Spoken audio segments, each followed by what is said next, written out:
Okay, hello guys.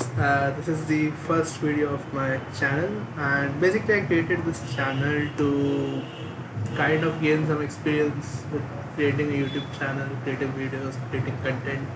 And I'm a beginner at this, and so there would be a lot of cuts and edits which will not at all be smooth. I'll probably get better with time at that. So what I'll be trying to do in this channel is cover some papers, research papers, usually from deep learning, but I try to cover papers from other fields as well. Maybe sometimes papers from cryptocurrency, Bitcoin, blockchain, and stuff, or sometimes some operating system paper, or sometimes I'll try to cover uh, some tools, ML tools, or maybe some cool demos, or maybe some fun stuff as well, like maybe some memes or stuff.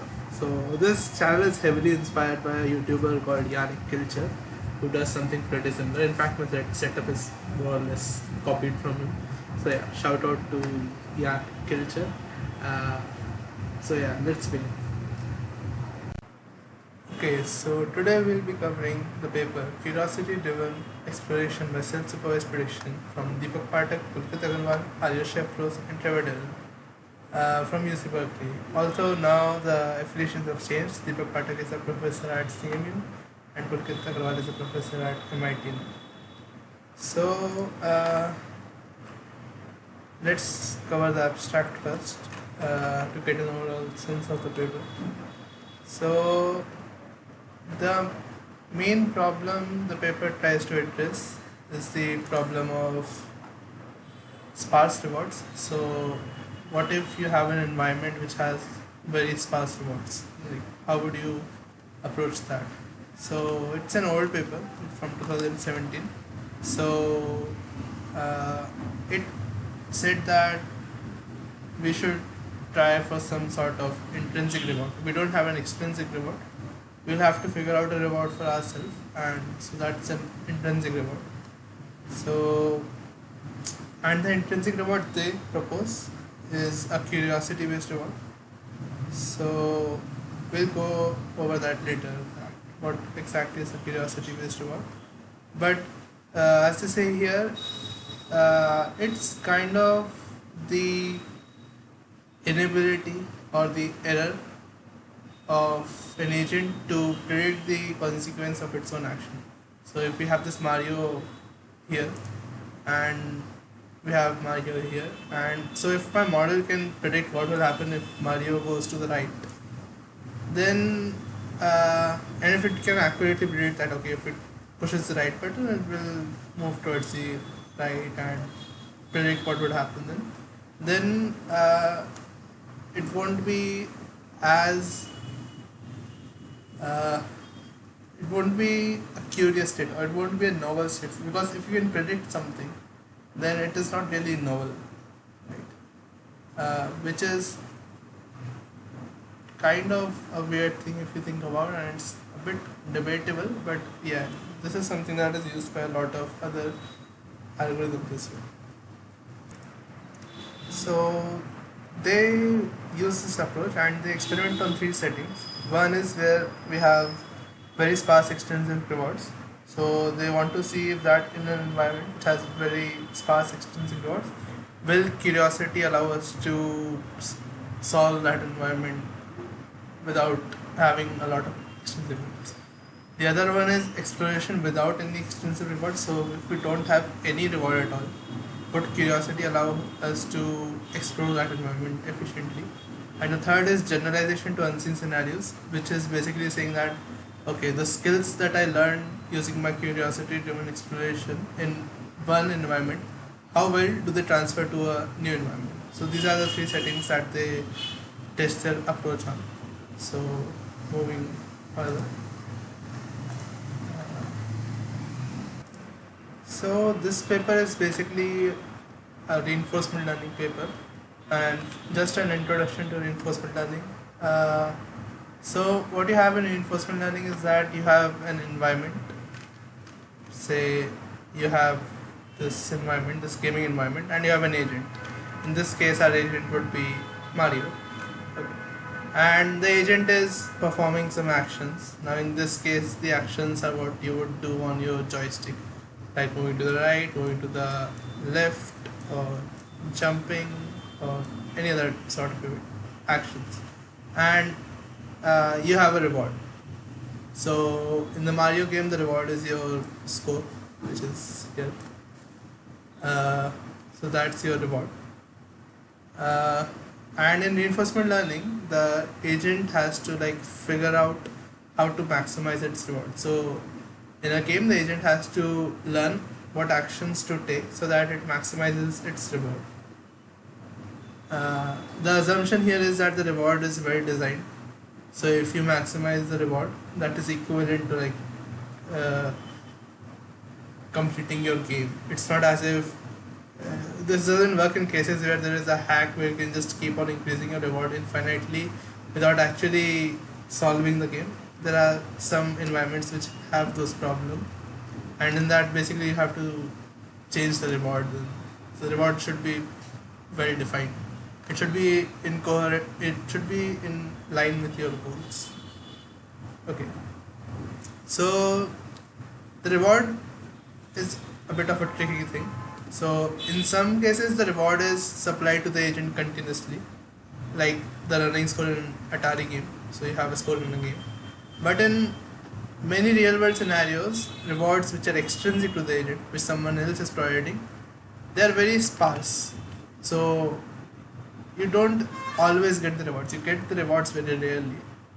And sometimes it's not even possible to have a reward function. Like you don't know how to encode a reward function. Like what would be a reward function be for life? That's a problem. I mean that's a problem in itself. So designing rewards is not that easy. So yeah, you do need some sort of intrinsic reward sometimes to solve these kind of problems. And if the reward is very sparse, then there won't be much of a training signal. So because the agent learns only when there is some reward that it gets, and if the reward is very if the reward is very sparse, then the agent might not be able to learn anything. So say if you have this big maze and it is very very weird, and your agent is starting from here, and this is your goal, this is the starting point, and the only reward you get is when you reach that goal. So this is a very sparse reward. Now you can't really expect your agent to just randomly explore and go this entire way and get the reach the goal and then get a reward and then train its policy. The chances of this happening is exponentially low. I mean, it is very very low. If the agent is just randomly performing its action, it scales up exponentially with the distance to the goal. Okay, so let's think about humans for a moment. So, as human agents, we are accustomed to operating with rewards that are so sparse that we only experience that once or twice in a lifetime. So, yeah, we are going about our life and we don't really have rewards as such. We don't have anyone giving us any rewards, at least directly, that we should do something, but we still go about doing our life. So, take the example of a 3-year-old who is in a playground and he's just enjoying the playground. He's playing on the rides. His rewards are mostly in the future, in a broad sense. Going to college, getting a good job, having a house, having a family. They're all far into the future, and they don't really provide a signal yet. Still, the 3-year-old has no trouble just going about his or her business in the playground. And psychologists say that this is due to the child having something called intrinsic motivation or curiosity. The child is curious about its environment and it receives intrinsic reward for exploring in its environment. So, this approach, this paper is kind of motivated by the same thing, that we use curiosity as an intrinsic reward to explore an environment. So historically, approaches based on intrinsic reward are broadly of two types. So the first type encourages the agent to explore some novel states, and the other type encourages the agent to perform actions that reduce the error or uncertainty in the agent's ability to predict the consequence of its own action. So the first type, which is measuring how novel a state is, might require some type of statistical modeling. Like we might want to estimate what is the probability of a state, and if the probability is low, I guess, then we can say that it is a rare state and it's more novel, something like that. Or also in active learning, there are things like this is the state which will help me the most to update my current belief. So that might also be a way to do it. I'm not exactly sure, but okay. And the other way is, for the other type, you will have to create a model which predicts the next state based on the current state and the action. Now doing this is hard because, so they have an example here. So suppose you have an agent and he's watching a TV, and that TV is just basically white noise. It's just as noise. So it is almost impossible for the agent to predict what the next frame would be, because it's actually just white noise. So so for this, the agent would think that everything is novel, but it actually is just white noise. So this type of stochasticity makes it harder to model this. There are also other types of stochasticities like shadows from other moving objects or other agents in the environment whose motion or whose actions are not only hard to predict, but they're also irrelevant to the agent's code. So say you are creating a self-driving car, then the action of cars or the actions of pedestrians who are just walking on the footpath, who are just walking, who are not crossing the street, is essentially of no use to you, but it is hard to model. So these type of agents whose motion are hard to predict, but they are also irrelevant to the agent's code, make this problem even more hard. So their work basically belongs to the second category. So they generate an intrinsic reward based on how hard it is for the agent to predict the consequence of its own action. That is, predict the next state given the current state and the executed action. So the past approaches, they say that the past approaches had some pitfalls. Basically the pitfalls were corresponding to the thing we said here, that there were other agents who were in the environment whose action didn't actually affect the agent, but we still had to model them. So to avoid that, they only predict the changes in the environment that could possibly be due to the actions of our agent or affect the agent, and they ignore the rest. So instead of predicting in the raw sensory space, that is the pixels, they transform the sensory input into a feature space where only the information relevant to the action performed by the agent is represented. Also, the paper had in its title the word self-supervision. So I talk about that later, and it is concerned with how they actually train this. Going to the approach itself.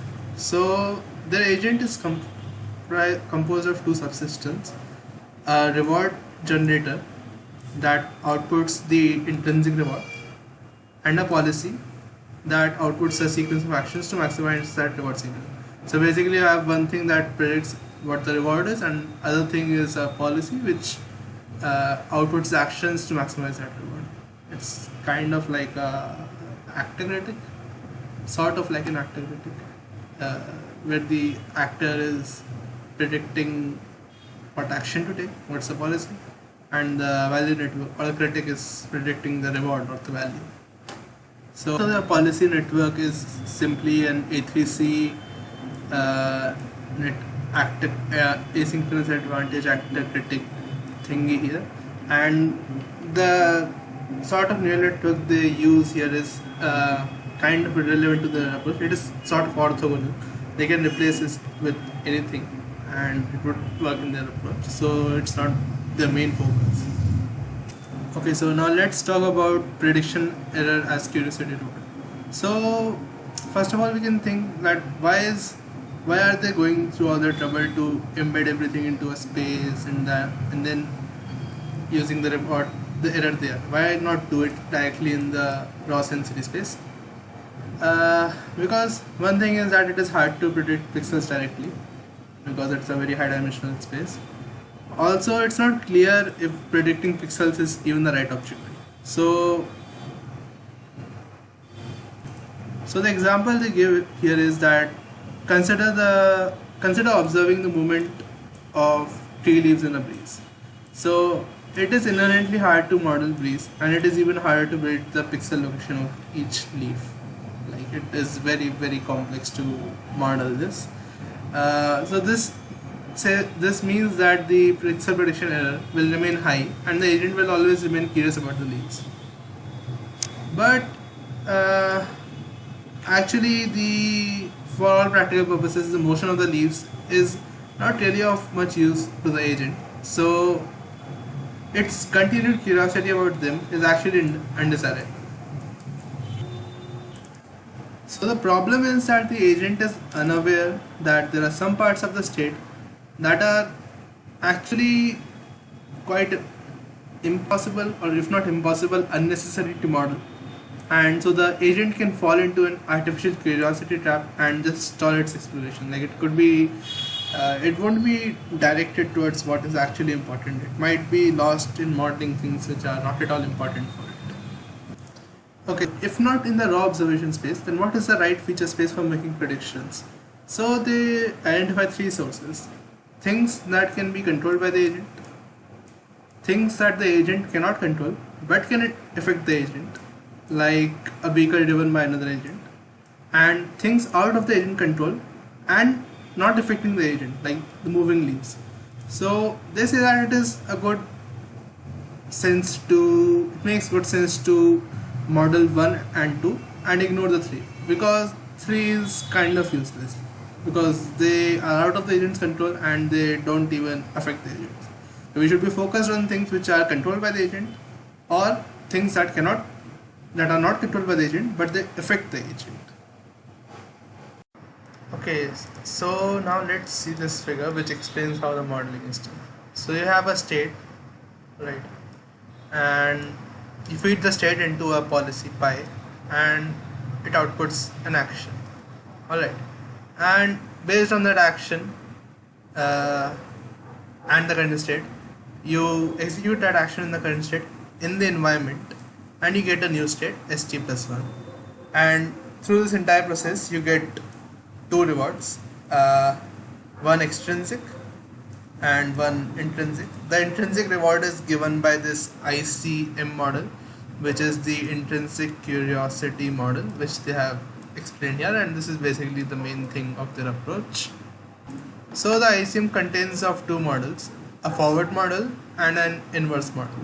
So let's cover the inverse model first. So what the inverse model does is that it takes the state and the next state, but it doesn't take them directly. These are in the pixel space. This is the pixel space, and we don't want to do this in the pixel space.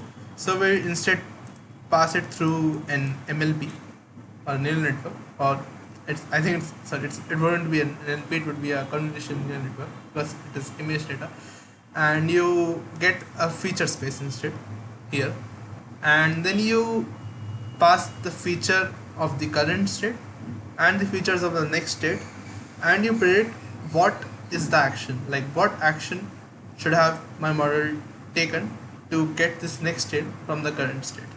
So that's the inverse model. That's number one. Number two, you have a forward model. which takes in your current state, the features of your current state, and the action, and predicts what the feature of the next state should be. And it is the difference between this prediction of what the features of the next state should be and what features are actually observed, that is the intrinsic reward. Like the mean squared error is basically the intrinsic reward here. So this is actually entirely self-supervised, and I'll go over what that means. So self-supervision is a way of training your model without any labels, and that kind of sounds like magic. But so what is the data set here? We have S, T, we have AT, and we have ST plus 1. Alright, this is the data set we have, and this doesn't have any labels. This is basically just executing your policy in the environment and observing what states you have. And so they don't have any additional labels, they just use this data set in a smart way and create labels out of this. So they try to predict they try to use ST and ST plus 1 to predict AT, which is the inverse model, and they also use ST and AT to predict ST plus 1, which is the forward model, and this is the inverse model.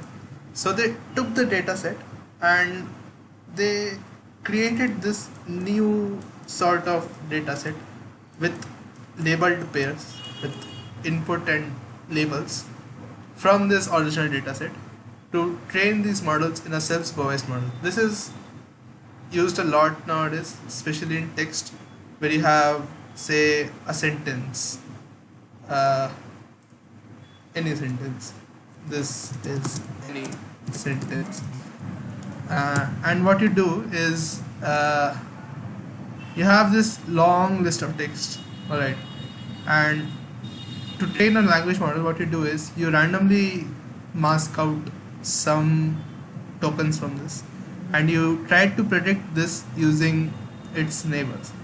So this does not require any labels at all. You can generate this from just the text, and the text is just available in a large amount on the internet. I mean, free text is freely available in the internet. So this is self-supervised training, and that's what the self-supervised part of their paper stands for.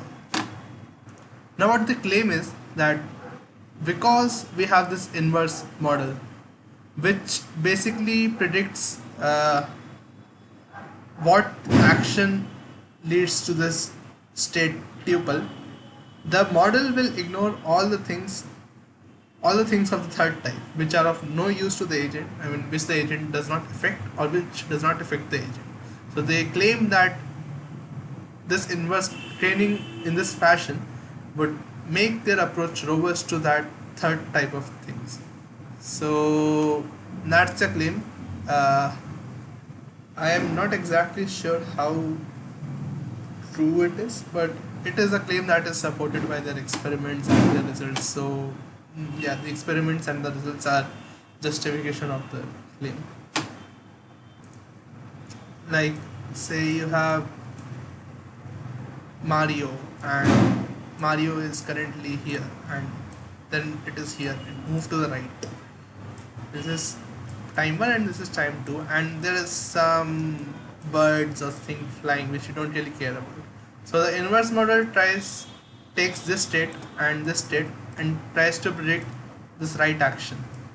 So it is okay to say, I guess, that if you train this, then that model might learn to ignore these things because they are not really relevant. And the forward model also tries to predict what the next state should be. Like, it will try to predict 2 from 1 and the right movement. Now I'm not sure why the forward model would ignore these things, because these things would be present in the next state as well. But their reasoning is that because the inverse model will learn to ignore these things, because the inverse model will train these MLPs, these feature MLPs, to learn representations which ignore these things. When you try to predict the next state, uh, the next state, not the state, but the next feature representations using this MLP, which ignore these things, you will kind of learn representations which ignore this. Yeah, it's a bit unclear, but yeah, it is supported by their experiments. And the way they train is also a bit weird to me. So they train all of this thing jointly. So you have this, which is summation of reward, and this is standard reinforcement learning objective. I'm not going to go into too much detail into this. This is just a standard reinforcement learning objective that can be trained using various approaches, and the approach they have used here is A3C. It's an actor critic approach, and it basically trains the networks, the actor and critic network, in order to, like, for the actor to take actions which give the most reward, and the value function to accurately predict the rewards. So that's one thing. The second objective is the objective of the inverse model, and third objective is the objective of the forward model. So here's one of my other critique of this approach. I'm not sure how stable this is, because they are training three objectives concurrently, and that might be very hard to train, and I'm not sure if they have a training procedure. I couldn't find it in the paper, but what I would have thought that maybe there are something like steps, like say you first train the inverse model, then you train the forward model, and then you train something, or something of that sorts, because training all of these in a joint fashion kind of looks like a miss to me. But yeah, maybe it is not a miss because their experiments work, so maybe yeah, it works. Okay, so now let's cover the experiments. The experiments of this paper are pretty interesting, so I wanted to cover them.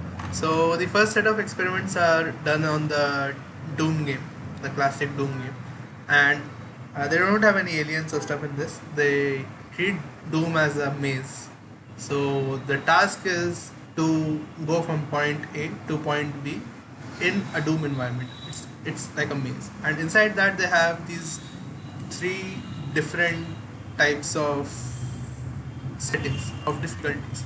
So first of all, the reward is only given to the agent when the agent reaches this goal. Okay, and the entire maze is divided into 17 rooms, which you can see from the dots.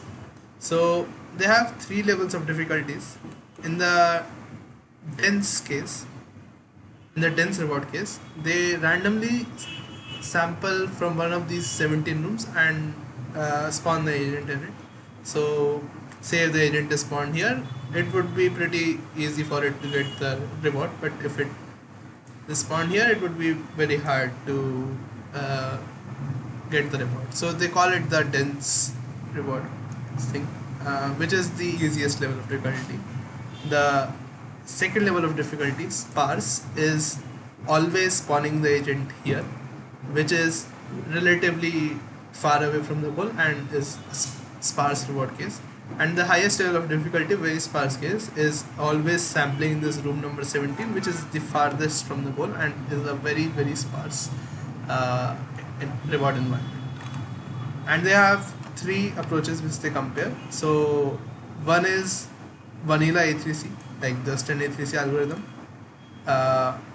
One is ICM plus A3C, which is their approach, and this another one is ICM pixels plus A3C, which is basically their approach but working on the pixel space. So they remove the inverse model and they only have a forward model loss, and basically it is their approach but on the pixel space. So in the dense reward space, as you can see, their approach works the best and it learns pretty fast. The pixel level approach also achieves the same performance, but its training is relatively slow, while the A3C approach cannot handle the inherent sparsity of the model and doesn't perform that well.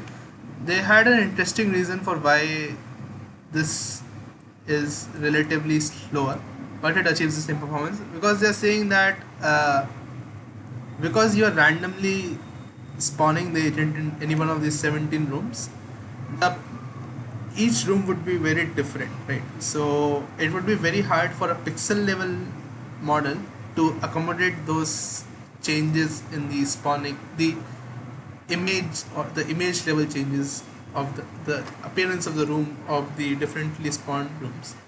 So that is potentially a reason why the pixel level approach learns slowly. In the sparse reward setting, uh, the vanilla A3C completely fails, and both the pixel and non-pixel approaches perform well. And in this setting, the ICM pixel approach learns better than the dense reward case because fixed the you have fixed which room the agent is spawned in. So the agent is always spawned in room number 13. So there are not many uh, changes in the pixel thing. So it is relatively easier to model in the sparse space. In the very sparse setting, only the ICM plus A3C approach works, and all the both the other approaches fail. And this is probably because now the environment is very hard and it's very sparse. So pixel level things won't be able to model that, and approaches without intrinsic reward anyway won't be able to solve that. So this is one of their experiments, and I found it pretty interesting. So going over to the next experiment. Next, they want to check the robustness of the approach to uncontrollable dynamics. So to test the robustness, what they do is shown here. They randomly inject a lot of noise, like they inject a lot of white noise to the image. So this adds a lot of noise in the model, and only a robust approach can deal with this kind of noise. So what they observe is that their approach is able to handle this noise pretty well, while the pixel level approach suffers. So this essentially shows that the pixel level approach focuses on things of the third type which are of no use to the agent, which the agent cannot affect or which do not affect the agent, which are just basically white noise for all practical purposes for the agent. And the pixel level agent gets confused by those things. It thinks they are novel, and it stalls its learning due to that, and that's why it's performed poorly, whereas the feature level approach bypasses that. Next, they want to check the generalization of their approach, like if the skills learned basically just memorize the environment, or are they general and easily transferable to other environments. And for this, they use Mario. So they train a model without any extrinsic reward in level 1 of Mario, and then they transfer it to level 2 and level 3 of Mario. And there's a catch here. Level 2 is very different compared to level 1, whereas level 3 is kind of similar to level 1, and this difference plays an important role, as we will cover later. So in this table you can see level 1, level 2 and level 3, and run as is. So run as is basically just training on level 1 and transferring to level 2 or 3 without any fine tuning. So in this way the model works well in level 3, which is similar to level 1, but it struggles a bit in level 2 because level 2 is a bit different, and directly transferring is not working that well, but it is still working quite well. I mean, it is not very well, but it is still able to achieve a modest score. What's interesting in level 2 is this fine tune thing. So this is basically first training on level 1, then fine tuning using intrinsic reward for some iterations on level 2. And what they see is that this performs very well. In fact, it performs better than training from scratch for the same number of iterations on level 2. So they kind of they say that this is due to kind of a curriculum learning kind of thing, because Level 2 is a hard level, so directly training in it might not be so good. Instead, you first train on level 1 and your model learns something, and then you fine tune on level 2. So you go from an easy environment to a hard environment, and training on that easy environment first makes you a bit more easy to learn in level 2, which is a hard environment. So this is kind of a research area called curriculum learning, and yeah, that's all. That's good. However, in level 3 they observe the opposite, that fine tuning actually makes the result worse in level 3. And and they say this is because level 3 is very similar to level 1, and the model is already accustomed to level 1. I mean, it's already accustomed to this level, so it won't be curious about this level. So all the states would already be in the model's knowledge, and it won't be curious about it, so the intrinsic reward wouldn't be shaped properly. And so they're saying that fine tuning on this using the intrinsic reward would just lead to a deterioration, because the intrinsic reward would be almost zero and you're still trying to train the model, and it would deteriorate the performance. And they make an interesting analogy that this is similar to boredom. That is, the agent is unable to make progress and it gets bored and it stops exploring. Like, they try to relate to real life boredom, which was cool. So yeah, that was pretty much it for the paper. They did suggest some future research here. Basically, they are saying that their approach could be used in a hierarchical system, like in hierarchical reinforcement learning. And this is an old paper of 2017. And actually, this approach was, I mean, this sort of intrinsic reward was used a lot in future hierarchical reinforcement learning work. So yeah, their prediction was quite correct. They do put a critic of their own approach, that they say that they assume that the opportunities for interactions are abundant in the environment, so it is easy to reach novel states. So in an environment where it is difficult to reach novel states, it might be that their approach might not work, and there might be the need for some other exploration techniques. So yeah, that is kind of a good point that they pointed out.